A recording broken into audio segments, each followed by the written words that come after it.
Amém? Então, sem mais delongas, Salmo, capítulo 27, um salmo curto, salmo de romagem, do Salmo 120 até o Salmo 134, meus irmãos, são os salmos de romagem, os salmos de peregrinação, os hinos que eles cantavam subindo. 127.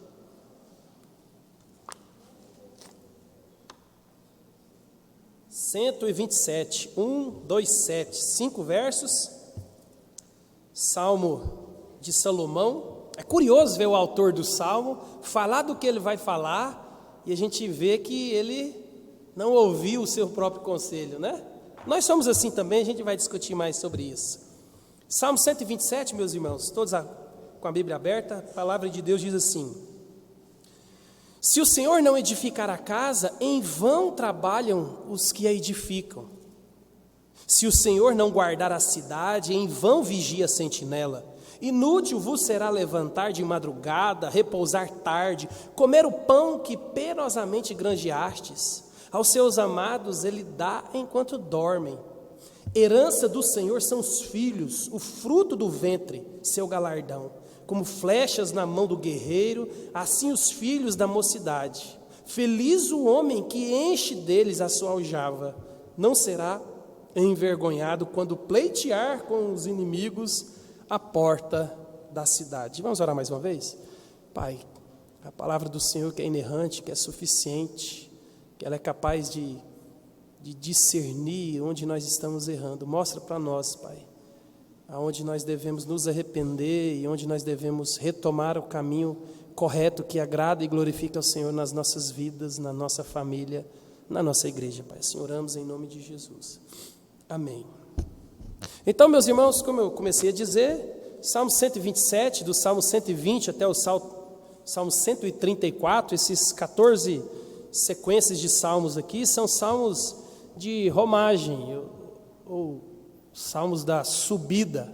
Então, Jerusalém ficava quase 800 metros acima do nível do mar, então, de fato, os salmos da escada, né?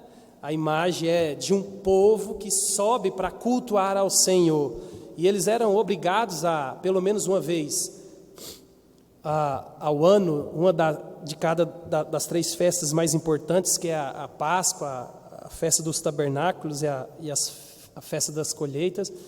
Sempre numa dessas 3 festas o judeu iria cultuar ao Senhor, e eles iriam peregrinando, caminhando junto com o povo, com os vizinhos, com parentes, subindo para Jerusalém e cantando estes salmos, relembrando, adorando, sendo exortados, consolados. Isso devia ser maravilhoso, né? O povo de Deus subindo para um acampamento, para uma reunião, para um culto, e desde a saída cantando culto, músicas de louvor. E como a gente observa no começo aí, o autor do Salmo, meus irmãos, é Salomão. Salomão, esse homem que Deus chamou para nos dar o livro de Provérbios, grande parte ele escreveu, Eclesiastes, Salomão escreve, e Salomão também tem alguns salmos, né? Então, Salomão é esse levantado por Deus para trazer para nós essa sabedoria, né? E esse tipo de literatura aqui tem como recurso a observação de certas realidades da vida para, a partir delas, oferecer princípios de sabedoria e uma linha sábia de ação para nós, os servos de Deus. Então, a sabedoria é olhar para o mundo e tirar dela princípios que nos orientam e reorganizam a nossa vida. Então, esse salmo aqui, meus irmãos, retrata a vida de um homem e da família que ocupa todo o seu tempo, o seu esforço com preocupações que na verdade não tem controle nenhum. E essas preocupações, elas afetam todos nós, né? Os homens da família, a família de uma maneira geral. Preocupações essa de trabalhar, trazer o mantimento, cuidar de filhos, essa dinâmica da vida vivida traz para nós ansiedade, né? E tem tirado a paz de muitas famílias. Então, Salomão aqui, ele traz à luz esses aspectos importantes aqui da nossa vida, que são relevantes para a família, para o homem, para a mulher. Então, ele fala de edificação. Então, construir uma casa, construir um lar. Quando ele fala de construção aqui de casa, se o Senhor não edificar a casa, Ele está querendo dizer é família. Então, são preocupações pertinentes minha e sua. Essa edificação da família, o cuidado com a família, a proteção da família, o trabalho, os filhos, tudo isso são preocupações nossas, são preocupações do nosso dia a dia. Então, o Salmo aqui aponta para essas preocupações com essas necessidades básicas de toda a família.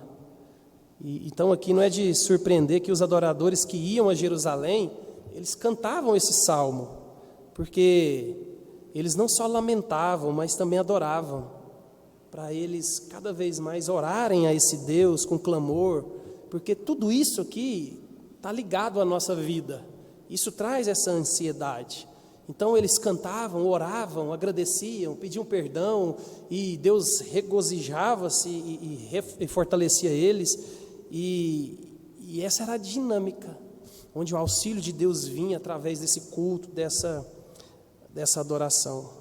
Então, meus irmãos, o Salmo aqui, ele nos mostra que a ordem da sociedade, ou da política, ou da família, ela é mantida tão somente pela bênção de Deus, não pela habilidade, ou diligência, ou sabedoria dos homens apenas.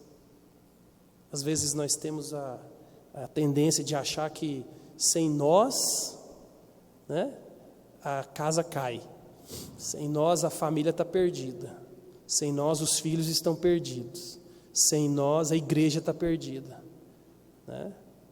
E eu quero dizer para você que se você morrer hoje, sua mulher e seus filhos vão chorar alguns dias e depois acabou, vai ser uma família sem pai. Se você, mulher, morrer, seus filhos vão chorar uns dias, vão sentir sua falta, nós iremos sentir, mas daqui um dia vai ser uma família sem mãe. Se você sair da igreja, nós vamos sentir sua falta, mas daqui uns dias você será mais um crente desigrejado.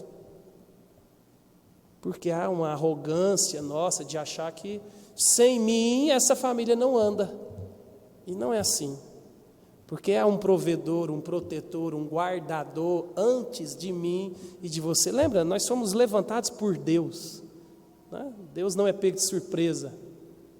Então, Deus aqui também, Ele quer mostrar para nós esse nosso egoísmo de achar que nós somos o centro e não Cristo. E tudo tem que girar através do que eu acho, do que eu penso, das minhas decisões, das minhas vontades, principalmente no âmbito da família. Às vezes nós nos colocamos como os detentores da verdade absoluta dentro do lar e às vezes temos colhido maus frutos por causa disso. Então, o Salmo, ele quer te alertar para quem coloca a ênfase do esforço humano sem essa ajuda providente de Deus. Para quem acha que o próprio esforço vai levar ele ao fim que ele deseja. Então Deus aqui, Ele quer te mostrar que de nada valem os projetos e todos os seus esforços se Deus não te fizer prosperar. Deus é quem faz, meu irmão. Isso não é uma má notícia, isso é uma boa notícia. Isso é bênção, isso é evangelho, isso é libertador. Por isso que Ele vai dizer que aos seus Ele dá enquanto dormem. Pode descansar, Deus está trabalhando. O problema é que eu e você, lembra, a gente está pensando sobre isso nesses dias, né? Nós acreditamos nisso, mas não conseguimos viver. E em consequência é fato que nós não cremos nisso.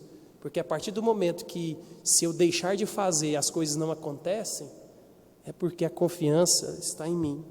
Então, meus irmãos, o Salmo 127 aqui, ele se divide facilmente em duas partes. E uma mensagem sutil as une. Então, a primeira parte aqui revela a futilidade de construir um lar com autossuficiência e não na dependência do Senhor. Eu vou fazer desse lar aqui o que eu desejo.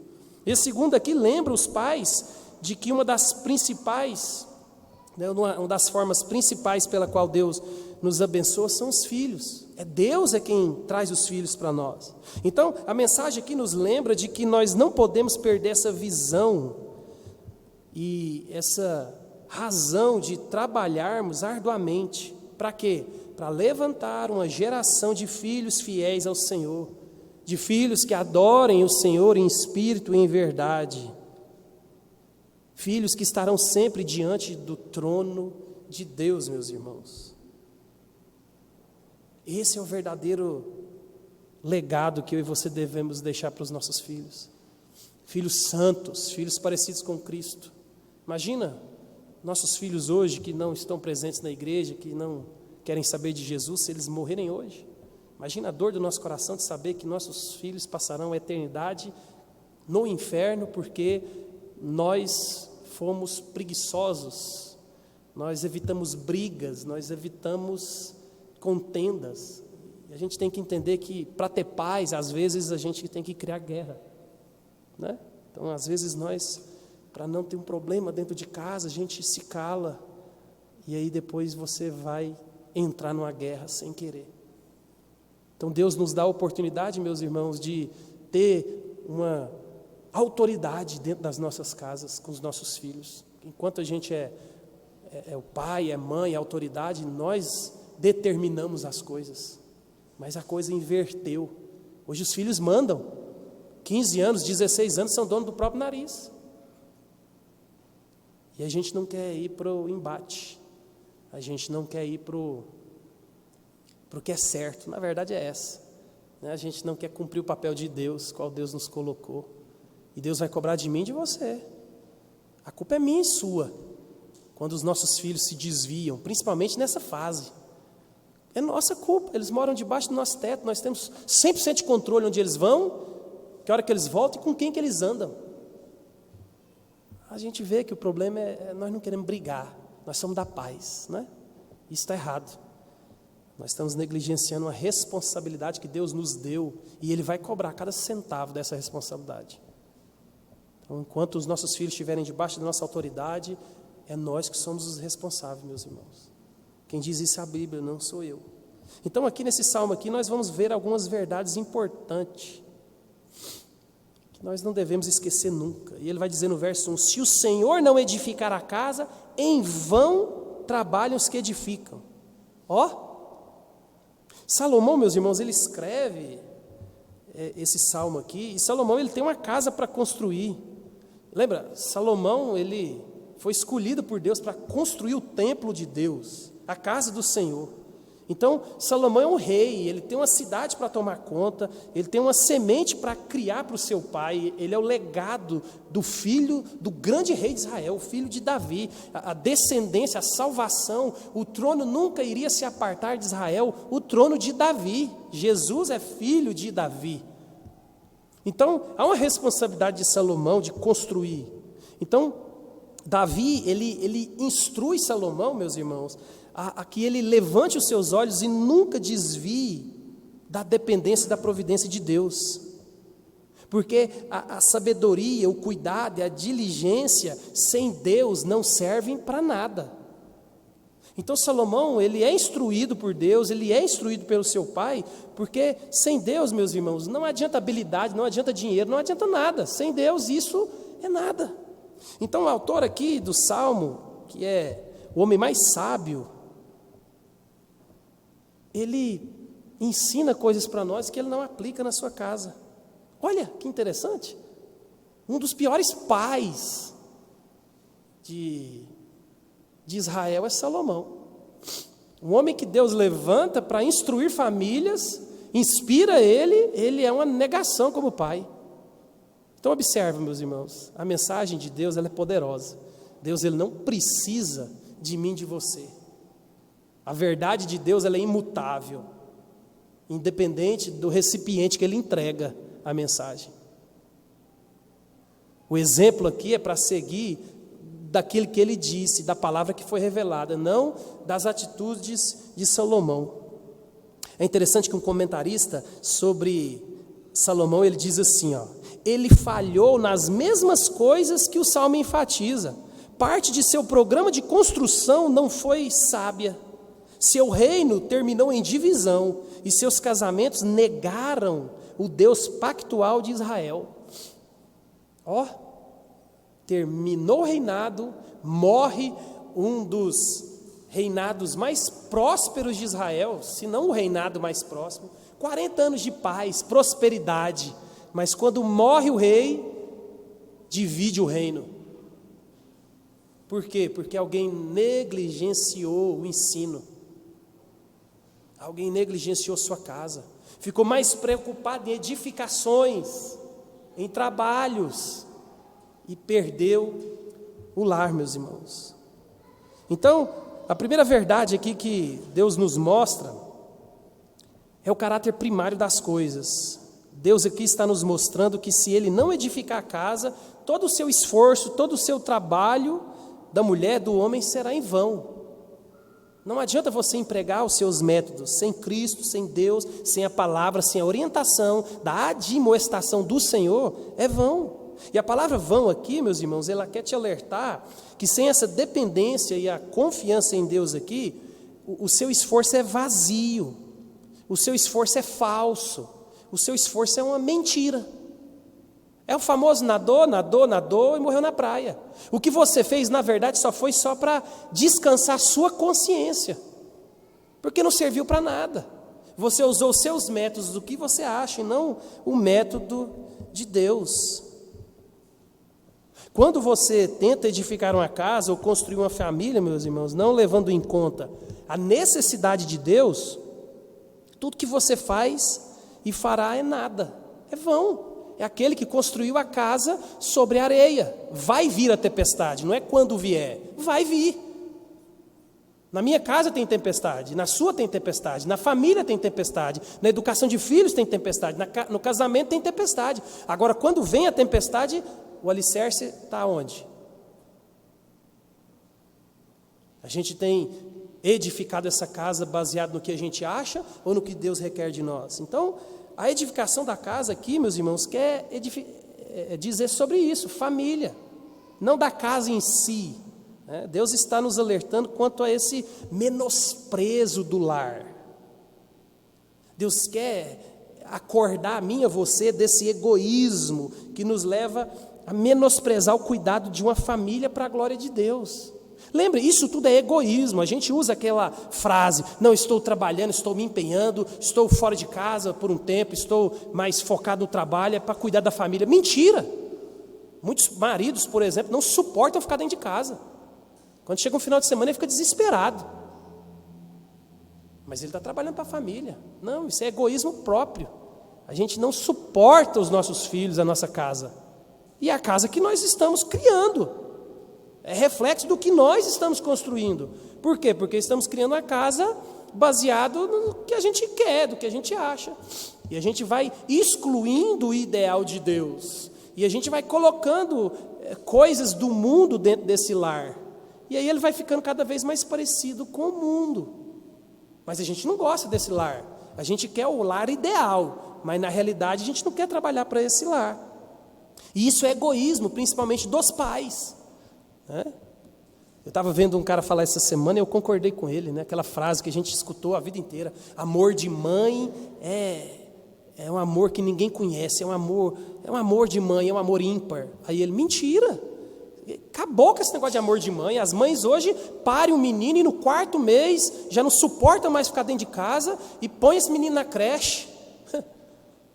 E esqueceu do privilégio de cuidar, educar, fazer com que essa criança cresça na admoestação do Senhor. Mas não, nós temos que pôr comida dentro de casa, nós temos que vestir a roupa da Lilica Repelica, nem sei se tem mais Lilica Repelica, né? Da Tigor, né? Que é tudo caro, que os meus meninos têm que ser bonitos, meus meninos têm que ser sadios, meus meninos têm que falar inglês, meus meninos têm que falar 3 idiomas, meus meninos têm que fazer isso, fazer aquilo, meus meninos, e o resto que se dane.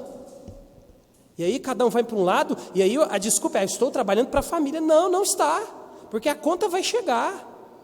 A conta vai chegar. E a conta é cara, meu irmão. Converse com pessoas que fizeram isso. A conta é cara. Muitas vezes ela é impagável. Quando pais negligenciam o cuidado dos filhos. E eu sei que nós vivemos numa comunidade, numa economia, que ela obriga, às vezes, a mãe se ausentar. Eu sei. Às vezes nós somos reféns da situação, onde o pai e a mãe precisam trabalhar para comer e morar. Necessidades básicas. Mas quantas pessoas que nós conhecemos que têm o privilégio de não fazer, mas fazem? Conheço pessoas que ganham o dinheiro só de pagar a creche, porque preferem ficar com compromissos fora dessa responsabilidade. O que ganha só para pagar a creche está bom. E terceiriza a criação dos filhos. E põe uma coisa na sua cabeça: do mesmo jeito que você cria filhos, baseado no que você acha, a creche é do mesmo jeito. Lá a tia vai cuidar do jeito que ela acha. Não é do jeito que você acha, não é do jeito que você quer. Os valores que ela vai imprimir são os dela. Isso em qualquer lugar. Você vai ensinar aquilo que você acha que é certo. O problema é que a gente não gosta, né, dessas ideias. A gente está pagando, então você tem que criar do jeito que eu crio. E a gente sabe que não é assim, meus irmãos. Então Deus quer nos alertar contra esse egoísmo. Deus quer mostrar para o seu povo que Ele deve ser o edificador e o orientador dessa família. E aí, se Deus ele não for a orientação, se Deus ele não for a primazia na família, meus irmãos, a tempestade vai vir, e quando vier a tempestade, eu e você sabemos o que pode acontecer. E no verso 2 aqui, ele vai dizer assim, ó: se o Senhor não guardar a cidade, em vão vigia a sentinela. Aqui, meus irmãos, Deus te mostra essas verdades aqui na nossa vida. E Ele vai falar aqui, ó, tanto a edificação quanto a proteção das nossas casas, bens, dependem somente de Deus. E você crê nisso? Quando você coloca um sistema de segurança na sua casa, é só porque você é cauteloso ou é porque você é medroso? Porque você não confia em Deus? Porque o que o texto está dizendo aqui, ó, se Deus não edificar, não adianta os seus recursos tecnológicos e tudo que o recurso financeiro puder comprar, não adianta nada. E isso eu quero uma realidade para esse povo, que tinha que sair de casa, viajar quilômetros, dias e até meses, abandonar suas casas. Então aqui, se Deus não guardar os meus bens, se Deus não guardar a minha casa, de fato, não é o que eu possa fazer. Será que não devia ter muita gente que não saía para cultuar ao Senhor, porque minha casa, minhas coisas iriam ficar ali? Vai que outro povo chega. Lembra, a gente vive aqui num contexto bíblico onde guerras eram muito comuns, onde outros povos eles invadiam cidades e tomavam todos os bens. Aonde está a nossa confiança? Aonde está a confiança dos nossos bens? Está em Deus? A nossa segurança é nele? Se eu e você, meus irmãos, não entendermos isso, que Deus, Ele é a nossa verdadeira e única proteção, nosso coração nunca vai descansar nele. Lembre-se, não há nada de errado eu e você usarmos recursos que o dinheiro permite, a tecnologia permite, não é essa a ideia. Mas lembre, o problema está na motivação do meu e do seu coração de achar que se eu fizer, está garantido. A gente sabe que não é assim. Então Deus aqui está querendo mostrar para mim e para você que é Deus quem edifica, é Deus quem sustenta, é Deus quem é a segurança. Um casamento feliz, uma família feliz, meus irmãos, precisa de ter Deus como protetor e edificador. E Deus colocou você, esposa, você, marido, para que você encoraje o seu marido, encoraje o seu esposo, encoraje seus filhos e vice-versa. É uma família, trabalha para o bem comum, para a edificação do lar. Mas às vezes nós andamos de tanque vazio, você não sente mais nada por seu cônjuge, né? E você olha para a pessoa e você não sente amor, vontade de ficar junto. E o que vai sustentar isso? A aliança, a graça, o compromisso que eu tenho diante de Deus, diante das testemunhas, diante do pai dela, da família dela. Por isso que quando Deus é o centro da coisa, Deus sustenta, porque existem coisas, princípios, valores, onde nós podemos nos agarrar.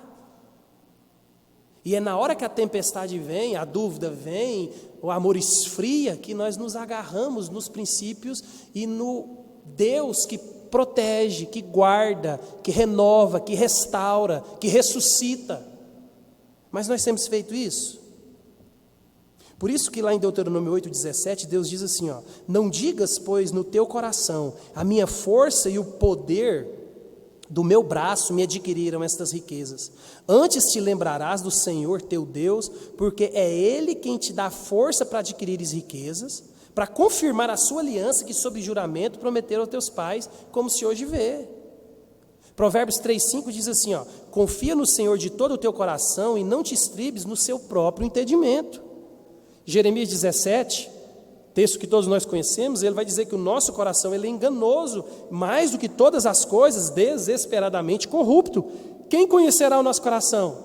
É Deus. Então, meus irmãos, se Deus não proteger a sua família, guardar a sua família, nenhum recurso que eu e você utilizarmos para construção e para proteção será útil. Eu tenho pensado muito nesses dias, porque a Júlia está entrando na Universidade Federal, e eu escutei só de crente. Não, você não pode deixar ela entrar na Federal. Não, ela está trabalhando agora, não pode pegar ônibus. Ai, porque é perigoso, Goiânia, cidade grande, de noite. E eu tenho pensado muito nisso nesses dias, e eu fico pensando, falei, então quer dizer que a minha filha é crente? Precisa de pegar um ônibus, porque não tem carro? Precisa de estudar na Federal, porque eu não tenho condição de pagar? E onde é que está a minha confiança de que Deus vai proteger ela? Se eu pudesse dar um carro, eu daria. Então quer dizer que ela é uma crente que não pode andar de ônibus. Ela é uma crente que não pode passar pelas adversidades normal da vida, que é pegar um ônibus é uma coisa comum. Eu e você deveríamos colocar os nossos filhos para andar de ônibus. Aí sim eles vão valorizar um carro. Aí sim eles vão valorizar o que é poder sair 15 minutos antes de casa para ir para um compromisso. Então observe, meus irmãos, a gente quer para os outros, né? Não, pode pegar ônibus, vai ser bom para o seu caráter, mas quando é os nossos filhos, a gente esquece que Deus cuida, que Deus trabalha. E se Deus ele tem conduzido, no caso dela, a vida dela para algumas circunstâncias que pedem pegar um ônibus de vez em quando, que pedem trabalhar, por que eu não vou agradecer a Deus? Porque é Deus quem está fazendo. Deus está trabalhando no caráter, na personalidade, Deus está trabalhando na vida dela. Aí eu digo que creio em Deus, mas eu não posso deixar minha filha, então eu tenho que ir embora, pegar minha mala e vou lá vigiar ela. Então observe que as nossas atitudes, aquilo que a gente tem pensado, a gente diz crer num Deus poderoso, um Deus que guarda, um Deus que, né? Mas na hora que a gente precisa de descansar em Deus, a gente não faz isso. A gente pega a rédea da vida nas nossas mãos e fala, Senhor, eu tenho que dar um jeito. Não é assim. Então, meus irmãos, é descansar em Deus. Tem coisas que eu e você não temos como fazer. Não tem. Não tem. Não tem como você vigiar seu marido, vigiar seus filhos, vigiar sua esposa. Não tem. Você não foi feito para isso. Deus não te chamou para isso. Você não é polícia, você não é detetive. Seja uma mulher cheia do Espírito, seja um marido cheio do Espírito, ensine seus filhos a serem cheios do Espírito, confie em Deus, Ele é o guardador, Ele é o protetor. Se Deus não guardar, aí sim nós estamos perdidos. Então, meus irmãos, ele vai continuar no verso 2, ele vai dizer, inútil vos será levantar de madrugada, repousar tarde, comer o pão que penosamente granjeaste. Aos seus amados ele dá enquanto dorme. Aqui, meus irmãos, nós vemos a imagem de dois trabalhadores. Então, o texto aqui, ele mostra dois trabalhadores que trabalham. Eles não comem o pão da preguiça, levanta cedo. Mas a motivação de um está na contramão da vontade de Deus. Lembra, o primeiro trabalhador aqui é o que levanta cedo e dorme tarde. E parece que é uma contradição, porque geralmente quem dorme cedo, ou acorda cedo, dorme cedo. Mas aqui não. O personagem aqui do Salmo, ele levanta cedo e dorme tarde. Então ele, a todo custo, ele põe em marcha, ele faz acontecer, ele não espera. Não tem hora para levantar, não tem hora para deitar. Então, essa é a primeira imagem de alguém que gasta todo o seu tempo no trabalho, tentando conseguir sustento, provisão, recursos e bens. E a frase é sempre a mesma, eu estou fazendo para a minha família, para que um dia eles possam desfrutar. A mentira do diabo. Quantas famílias que você conhece que os filhos passaram dos 20 anos e eles viajam juntos? Quantas?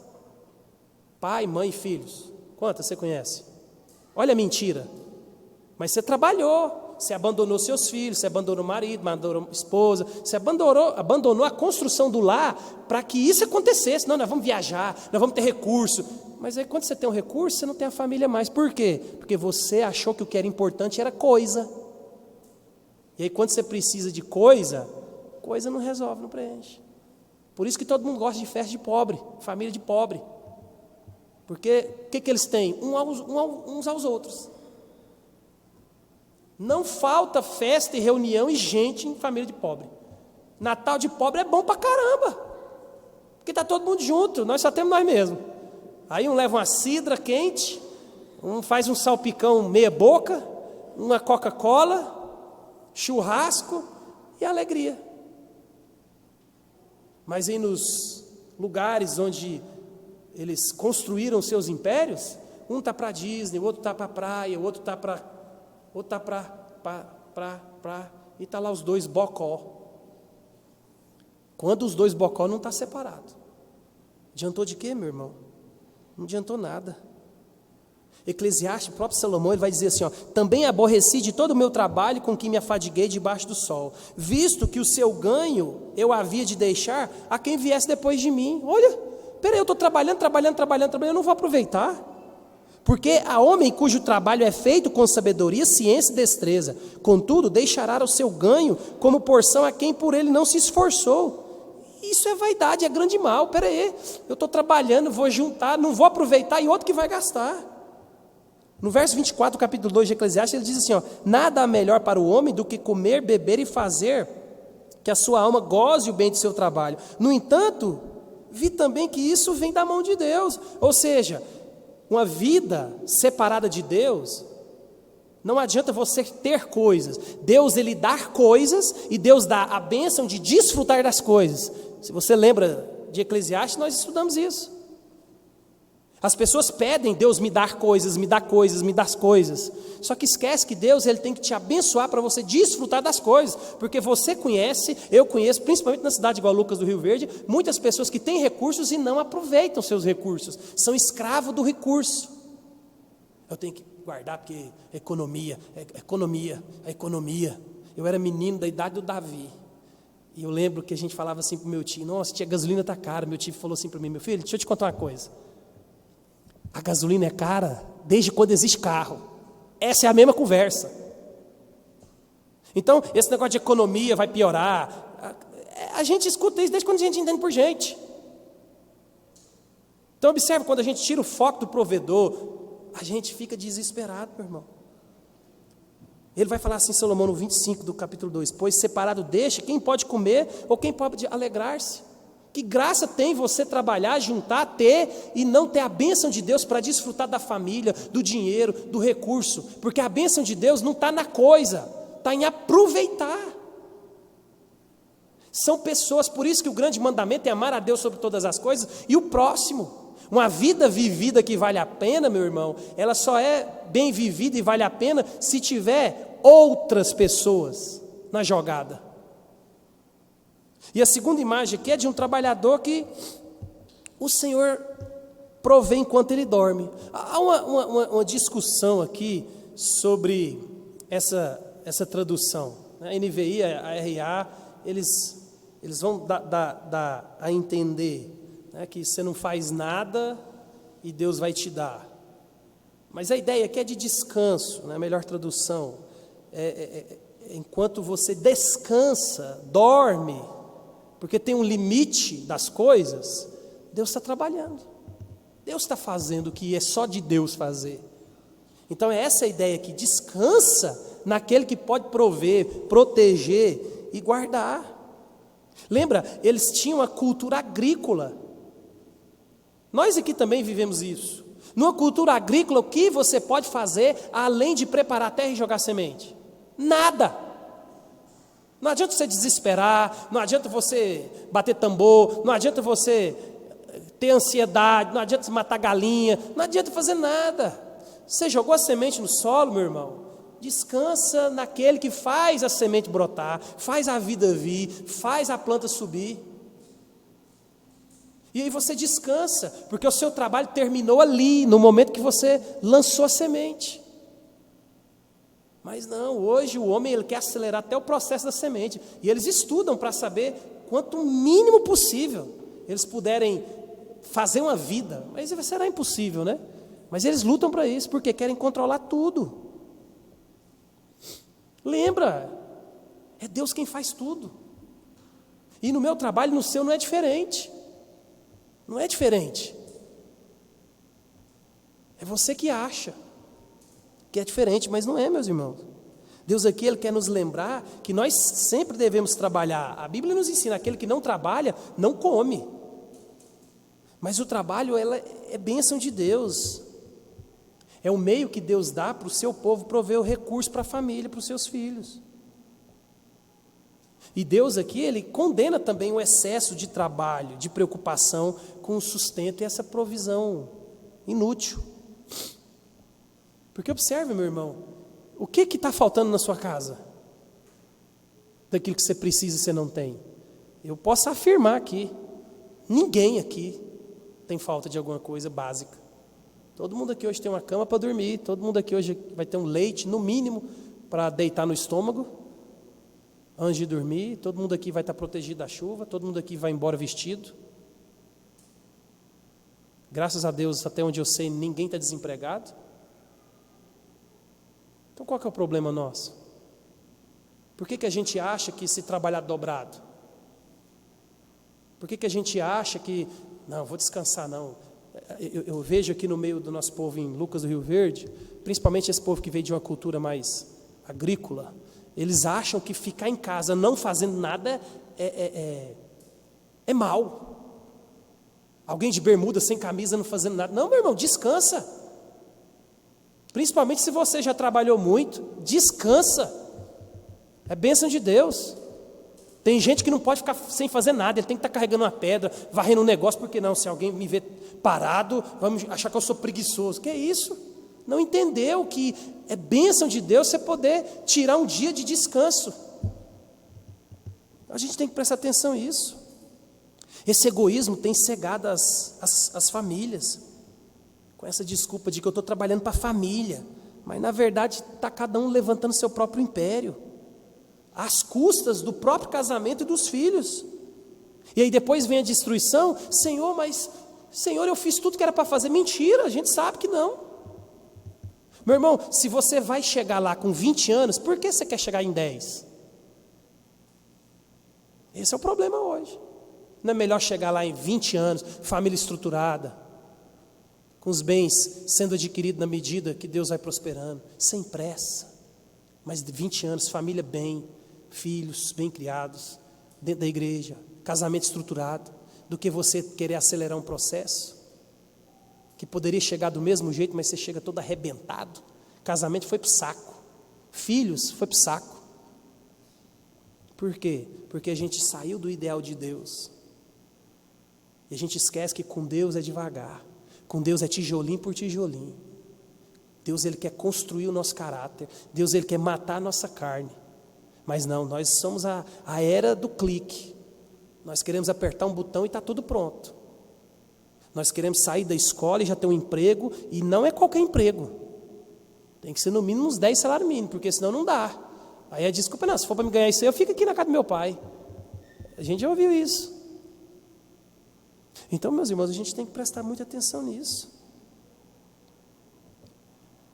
Salomão, em Provérbios 6:2, diz assim, o homem a quem Deus conferiu riquezas, bens e honra, e nada lhe falta de tudo quanto a sua alma deseja, mas Deus não lhe concede que disso coma, antes o estranho come, também isso é vaidade, grave aflição. Olha, aquilo que eu disse há pouco. Deus ele te dá coisas, mas ele não te dá a bênção de desfrutar das coisas. Meu irmão, a melhor coisa do mundo é você poder chamar seus amigos de infância, seus parentes, seus filhos, seus primos, e pagar uma janta, pagar um churrasco. Não é gostoso? Eu estou falando isso de coisas simples. De alguém financeiramente precisa de um socorro e você socorre. É para isso que vale o dinheiro, é só para isso. Só para comprar o que precisa e pagar o que deve. Mas não, nosso egoísmo tem feito que eu e você possamos levantar os nossos impérios. E aí na desculpa, e observe, o pecado ele vem maquiado de virtude. Porque a avareza, ela vem maquiada de prudência. Ou ali tem alguém que é prudente com as finanças. Não, é um avarento. Um egoísta não é uma pessoa generosa. Porque ele retrai tudo que tem. Porque ele tem medo de perder, medo que não dê, medo que vai faltar. Ah, não, porque se eu pegar uma doença, se acontecer qualquer coisa. Então, observa, a cautela que Deus nos chama a ser cautelosos, ela maqueia o nosso pecado. E aí você cai no seu auto-engano, que não, eu estou sendo diligente. Não! Porque a diligência, ela tem um limite. E o limite é quando você tira a confiança de Deus e coloca na coisa. E eu e você já vimos casos e casos de Deus sugar até o último tutano de pessoas assim. Hoje, se Deus trazer uma doença para quem não tem um plano de saúde, você está morto. Em 6 meses você não tem recurso financeiro mais. Não tem. A hora que você tiver que pagar 10 consultas de 1.500, a hora que você tiver que comprar remédio para 600 conto, a hora que você tiver que começar a fazer isso, fazer aquilo, não tem recurso financeiro que aguenta. E aí você vai perceber que todo o seu esforço foi em vão. Sabiamente você não aproveitou daquilo que Deus tem dado. Então prudência é bom? É. Deus nos chama a ser prudente? Claro. Mas observe o nosso coração, porque às vezes a prudência ela tampa o nosso pecado de egoísmo, avareza e falta de generosidade. Porque para os outros 50 conto é muito dinheiro, mas para nós 50 conto não vale nada. E a gente não tem dificuldade de gastar 50 para nós, mas para o outro. Então observa, meus irmãos. Deus nos chama para trabalhar para a glória dEle. Edificar a casa para a glória dEle. Deus nos dá as coisas para derramar para os outros. Que graça tem Deus te dá para você ficar aí, retendo, não abençoa ninguém? A Bíblia diz que é melhor dar do que receber. Então, se Deus está te colocando numa posição de abençoador, agradeça a Deus e abençoa. Porque senão Deus pode virar o jogo e colocar você no lugar de precisador. E isso não é bom. Por um lado é bom que a gente vê a mão de Deus, mas por outro a gente engole muito sapo. Né? Então, meus irmãos, Deus nos chama aqui a trabalhar para a glória dEle. Por quê? Porque se nós trabalhamos com Cristo em mente, com Deus em mente, para a glória de Deus, nós vamos descansar. E aí, quando nós estamos descansando nele, Deus está trabalhando. É trabalhar com responsabilidade, mas sabendo que é Deus quem faz. É trabalhar buscando em primeiro lugar o reino de Deus, a sua justiça. E quando eu e você agirmos assim, meus irmãos, a gente vai perceber que as bênçãos necessárias, Deus dá. Por isso que eu falo para você, um coração com falta de contentamento faz com que eu e você reclamemos da posição que Deus tem nos colocado. A vida, meus irmãos, ela é inconstante. Hoje a gente está melhor, amanhã a gente pode estar pior, hoje você está bem de saúde, amanhã você pode ficar mal. A vida é assim. O problema é porque a gente nunca está satisfeito com as coisas que Deus tem nos dado. Porque a gente esquece. Muitos de nós aqui nasceu em lares extremamente pobres. E hoje, em comparação ao que nós tínhamos, somos ricos. Mas não está bom. Não está bom. E a gente está buscando mais proteção, mais dinheiro, mais recursos. Então observe, o nosso coração está no reino nosso. E isso é egoísmo. Porque a gente tira o foco de Deus, da glória de Deus, da glória do reino. Deus nos chama e Deus quer levantar patrocinadores do reino de Deus. Eu conheço pessoas extremamente generosas financeiramente, que parece que quanto mais ele tira do bolso dele, né, ele tira de colher, Deus põe de caminhão. Por quê? Porque são pessoas que entenderam o contentamento. Senhor, o que o Senhor já me deu está bom demais. E eu não estou falando de pessoas aqui que vivem mal e têm vida regrada, não. Pessoas que têm grana e entenderam o que é generosidade, descansar em Deus. E Deus nos chama a ser assim. Descansa nele, meus irmãos. Deus é quem faz. Não é a força da sua mão. Não é a sua habilidade. Porque basta um vírus microscópico, uma gripe, né? Você está em maus lençóis. Deus é quem sustenta. Então descansa, aprenda a descansar em Deus. Às vezes tem momentos da minha vida e da sua que nós vamos ser obrigados, por causa do tempo que estamos vivendo, de tirar o pé para cuidar dos nossos filhos dentro de casa. Nós vamos desacelerar os nossos sonhos para cuidar dos nossos filhos e do nosso casamento. É isso que Deus espera de nós. Nós ainda vivemos aqui um tempo de plantio na nossa família. Nós ainda estamos construindo a nossa casa.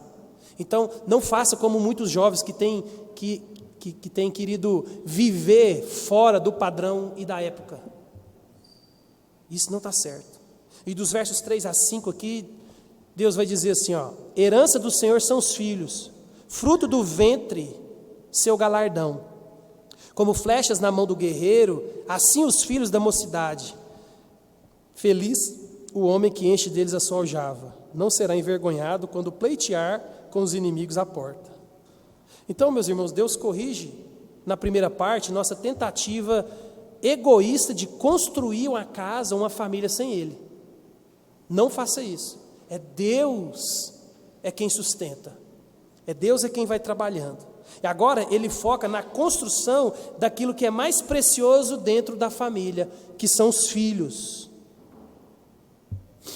E os filhos, meus irmãos, Deus é quem dá, o povo sabia disso. Vocês já leram o Antigo Testamento? Uma mulher que tinha a madre aberta, ela era tida como abençoada. A mulher que tinha uma madre fechada, ela era tida como mulher amaldiçoada. Então, nesse contexto aqui, é extremamente importante uma mulher gerar filhos, uma família ter filhos. Você lembra da história de Zacarias e Isabel, história de Samuel, né, de Ana e outras histórias. Então, é uma cultura onde ter filho era sinal de bênção máxima de Deus. E quanto mais Deus dava, melhor era. Não existia aquela dinâmica de, não, 2 está bom, 2 está bom. Não, nós vivemos numa cidade e numa estrutura agrícola. Quanto mais filhos, melhor. Nós vivemos num período de guerra. Quanto mais filho, mais guerreiro, mais proteção, mais ajuda. Isso era bênção. Era a maneira das famílias crescerem, ter filhos. E eu quero dizer uma coisa para vocês: casal que não quer ter filhos é pecado. É pecado. Porque Deus ele fala assim, crescer e multiplicar, é uma ordenança.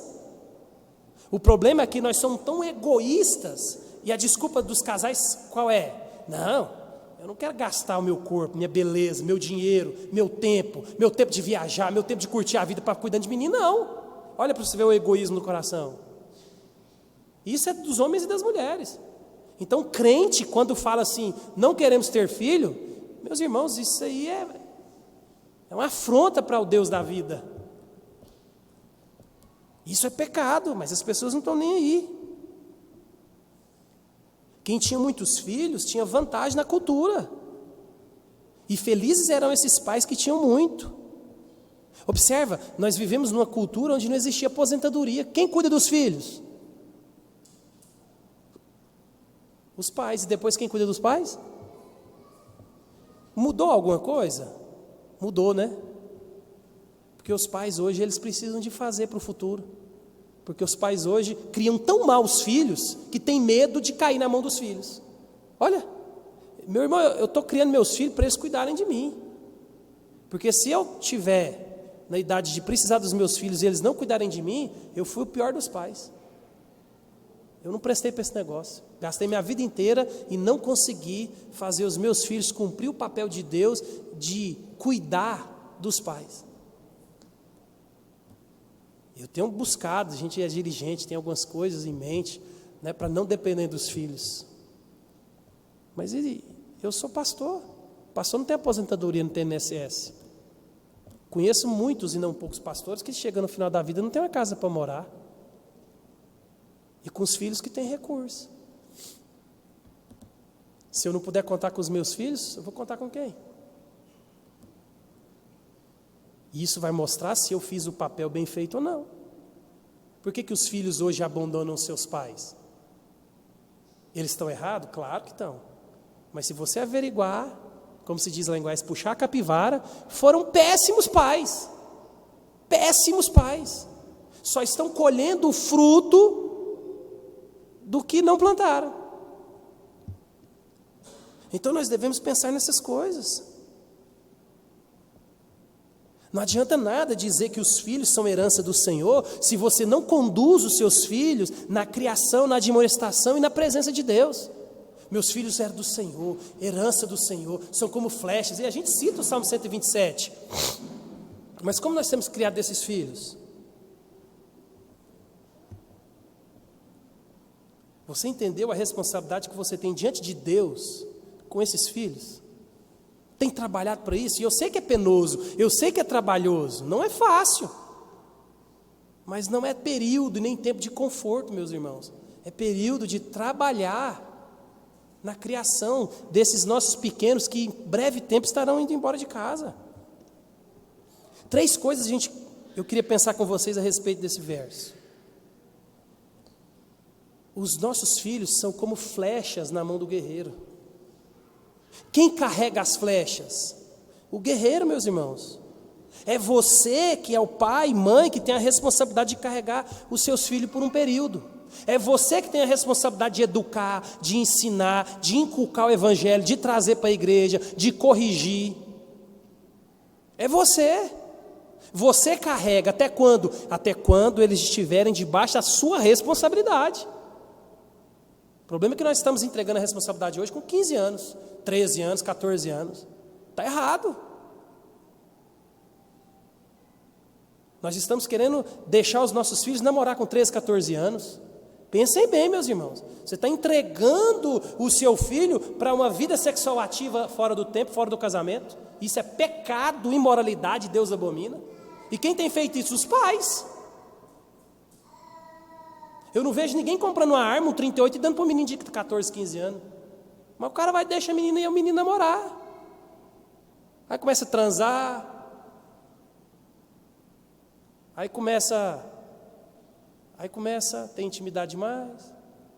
Aí entra numa paixão louca, cega. Começa a ter depressão, começa a ter ansiedade. Começa a querer morrer. E quem foi o culpado? Quem? Os pais. Porque os filhos não chegaram um dia de surpresa e falaram: você aqui é meu namorado ou minha namorada? Não, foram nós que deixamos isso acontecer. Foram nós que deixamos essas coisas entrar. Por quê? Porque a gente não quer conflito, a gente não quer falar não. A gente quer ser pai bonzinho. Você não foi chamado para ser amigo do seu filho. Você foi chamado para ser pai do seu filho, mãe do seu filho, não amigo. A hora de não é não. E você sabe muito bem o que pode e o que não pode. Mas por que a gente quer fazer? Porque a gente não quer conflito. Mas depois, quando a conta chega, a gente não quer pagar. E aí não adianta você falar para um menino ou para uma menina de 14, 15, 16 anos: não, se vira agora. Não, meu amigo, a flecha é sua, carrega. Segunda coisa aqui, o guerreiro não carrega a vida toda.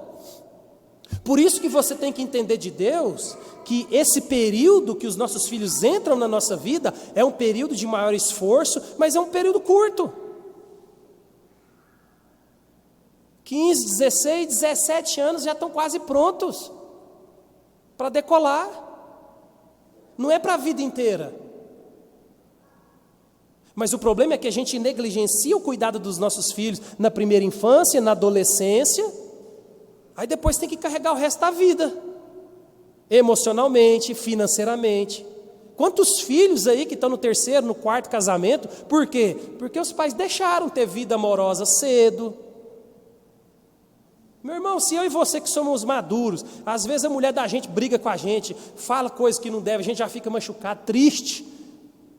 Agora você imagina um jovem de 13, 14 anos, você coloca ele para ter um relacionamento sério? Meu irmão, você sabe muito bem onde vai dar isso. E eu e você somos responsáveis por eles. Observe que a igreja, os pais crentes que estão jogando o filho para o mundo, qual a finalidade de um jovem hoje namorar? Me fala. Nenhuma. Namoro é de Deus? Claro. Mas é para casar. Se não vai casar, não tem que ter namoro. Por quê? Porque você embola a vida do povo. E quem tem feito isso? Os pais. Os pais que têm feito isso. Ninguém mais, ninguém menos do que os pais. Lembra, você é um muro de proteção para os seus filhos. Você é o muro que vai receber a porrada, que vai receber o confronto, que vai receber o embate. Mas você está preparado, você é pai, você é mãe. Então lembre-se disso, é um período curto. E nesse período curto, gaste e se deixe gastar, se aperfeiçoe, cuide, leia, estude. Tem muita literatura sobre isso, para você ensinar o seu filho cada vez mais a ser um bom filho e encaminhar ele para Jesus. E o guerreiro, meus irmãos, ele não joga a flecha ao vento. Lembra? Os nossos filhos são flecha na mão do guerreiro. A flecha você mira, você aponta. Você não sai desperdiçando flechada.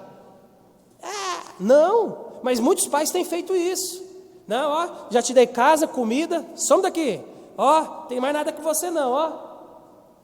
Meu irmão, você que recebeu maturidade, você que é o adulto da história, você que orienta, você que põe o pé no barranco, você que põe o pé no freio, você que acelera, você que diz não, você que diz sim. É nós que empurramos os nossos filhos, é nós que puxamos os nossos filhos. Eu quero que meus filhos sejam bem-sucedidos profissionalmente, claro que eu quero. Mas antes de tudo, eu quero que meus filhos sejam crentes. Então, o que eu tenho que fazer? Eu tenho que cuidar dos meus filhos para que eles sejam crentes. O que eu tenho que fazer? O que eu tiver que fazer. Eu vou frear, vou acelerar, vou obrigar, vou fazer e vou suar minha camisa aqui. Eu tenho um ideal para eles. Eu tenho um sonho para o meu filho, para os meus filhos. Você também tem e deve ter. Só que você está mirando. Lembra? Daqui uns dias, meus irmãos, você vai ter uma trend agora na internet que eu achei legal. Não sei se é trend que chama, mas tem um negócio. Que começa os dois lá, uma foto de namorado, aí de repente vem a foto com os filhos, aí vem as mulheres, os meninos, aí um negócio que começou com 2 está com 20. É isso que eu quero que você entenda. Esse é o ideal de vida, pelo menos para mim, e deve ser para você. É o ideal que Deus espera. Uma família que começou só eu e Janinha, daqui uns dias esses 3 virou 6, esses 6 virou 12, 15, 20, 40, e a gente está lá, todo mundo crente, unido, vamos tudo para o céu. Esse é o ideal. O resto é consequência. Agora, nós estamos querendo formar médico, engenheiro, bem-sucedido, fazendeiro, gente que ganha dinheiro, mas isso não se presta para nada. Está cheio de mulher desesperada no casamento, aí cheio de dinheiro e homem do mesmo jeito.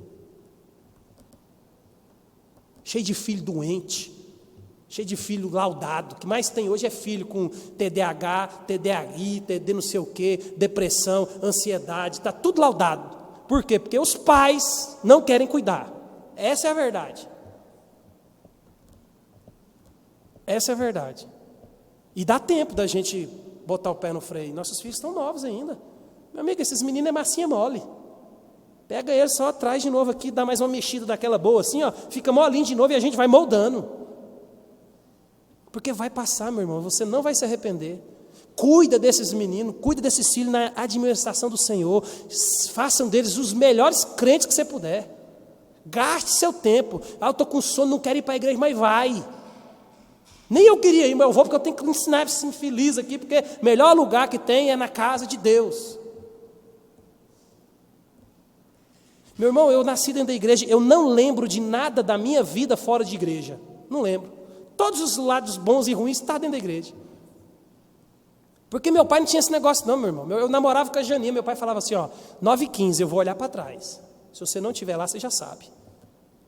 Era 9h15, meu pai só dava aquela esticada no pescoço para trás, ele via a galera, meu pai tinha 4, ele fazia uma chamadinha rapidinho e falei, beleza. A gente estava lá escutando, meu amigo. E vai falar para meu pai que você não tinha que ir para a igreja. A gente era marmã, de 17 anos, 18 anos. Não tinha esse negócio não. Hoje todo mundo é crente. E graças, primeiro a Deus que nos salvou, e meu pai e minha mãe, meu amigo, que eles não brincaram. Meu pai, ele abria a Bíblia e dava uma surra em nós. Ô, raiva que eu tinha. Hoje eu entendo o que ele estava fazendo. Efésios 6, eu li tanto na minha vida que vocês não têm noção. A gente leu tanto. Meu pai falava assim, você sabe por que você está apanhando? Sei. Então, Efésios 6 diz o quê? Filhos, obedecer a vossos pais no Senhor, pois isso é justo. Honra teu pai e tua mãe, para que se vá bem seus dias na terra. Que bom, né, meu filho? Vamos orar? Aí meu pai orava, aí a gente olhava um para o outro e falava assim, não, agora eu acho que hoje deu. E ele com aquela calma, eu achava que ele era psicopata, aquela calma, serenidade. Ele falava assim, agora vocês podem tirar a roupa.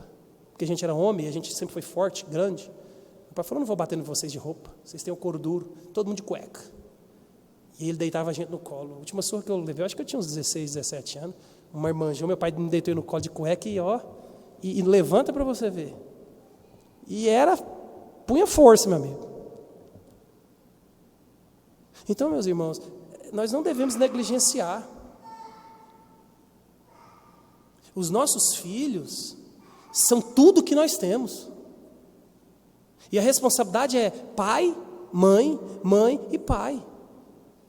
A responsabilidade é do pai, dentro do lar, e Deus vai cobrar de cada um de nós que estamos aqui. Ah, mas meu marido não é crente. Não, é sua responsabilidade. Ah, meu marido não faz, então, se ele não faz, você faz.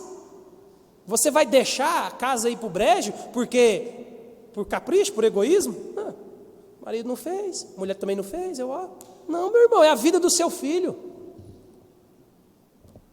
Às vezes a gente casa errado, tem que trabalhar dobrado, é assim que funciona. Por isso que vocês que são jovens, que estão aqui, quando vocês forem casar e forem procurar uma esposa, procurar um marido, observe quais são os valores de famílias que eles têm. Não case com quem não tem valor familiar. E os namoros hoje, a primeira coisa que eles fazem é tirar você do núcleo familiar. Não tem mais contato entre os primos, entre os avós. E aí você só vai conhecer esse pessoal no dia do casamento. Aí a conta vai chegar, que a gente sabe que chega, né? Porque é assim que funciona. Quando a gente dá a cabeçada. Então, meus irmãos, o Senhor nos chama a mirar intencionalmente onde nós vamos lançar essas flechas, com intencionalidade. O meu alvo é lançar os meus filhos para o reino de Deus. Se tem um alvo só na sua vida, que seja fazer desses meninos que estão morando na minha casa, na sua casa, crente verdadeiro, genuíno, arrependido, redimido pelo sangue de Cristo Jesus.